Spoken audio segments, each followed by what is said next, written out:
বিদ্যুৎস্পৃষ্ট হয়ে মৃত্যু হলো মা ও ছেলের। জলপাইগুড়ির বাকালিতেই বিদ্যুৎস্পৃষ্ট হয়ে মৃত্যু হয়েছে। গুরুতর আহত একজন জলপাইগুড়ি হাসপাতালে ভর্তি রয়েছে। শান্তনু রয়েছে। শান্তনু, কিভাবে এই মর্মান্তিক দুর্ঘটনা, যার জেরে প্রাণ গেল দুজনের? দেখো, গতকাল রাত 10টা নাগাদ এই ঘটনা ঘটেছে বলে স্থানীয়দের দাবি।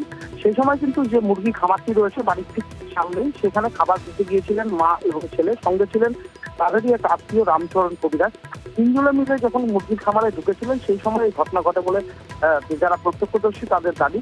সেই সময় বাড়ির অন্যান্য সদস্যরা এগিয়ে আসেন এবং বিদ্যুতের যে সরবরাহ লাইন সেই মিটারটি বন্ধ করে রাখার পর একে একে তিনজনকে উদ্ধার করে জলপাইগুড়ি মেডিকেল কলেজের সুপার স্পেশালিটি হাসপাতালে নিয়ে আসা হয়। ততক্ষণে কিন্তু মা অনিতা কবিরাজ এবং ছেলে সুব্রত কবিরাজের মৃত্যু হয়েছে বলে চিকিৎসকরা জানিয়েছেন।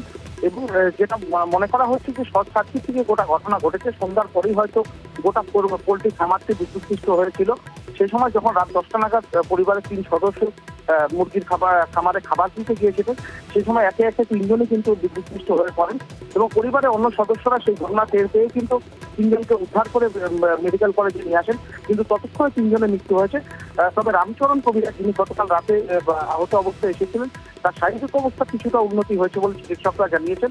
এবং এই ঘটনার পর গোটা গ্রামে কিন্তু শুভেচ্ছা নেমে এসেছে, কারণ এটা আকস্মিক একটা দুর্ঘটনা।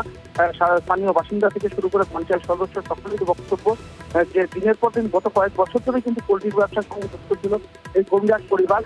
তারা রীতিমতন এই ব্যবসার উপরেই নির্ভরশীল ছিল পরিবার। আচমকা এই ঘটনা একসঙ্গে দুজন সদস্যকে হারিয়ে শোকাহত গোটা পরিবার এবং পাড়া প্রতিবেশীরাও কিন্তু শোকাহত। এবং কিছুক্ষণ পরেই ময়নাতদন্ত শুরু হবে এবং মৃতদেহ ময়নাতদন্তের পরেই পরিবারের হাতে তুলে দেওয়া হবে বলে পুলিশের পক্ষ থেকে জানানো হয়েছে। এখান থেকে তার কে লাগছে জানি না, শর্ট খাইছে। ডাক্তারবাবু বললো মারা গেছে দুইজন, আমার বৌদি আর ভাইস্তা। দাদা আছে, দাদা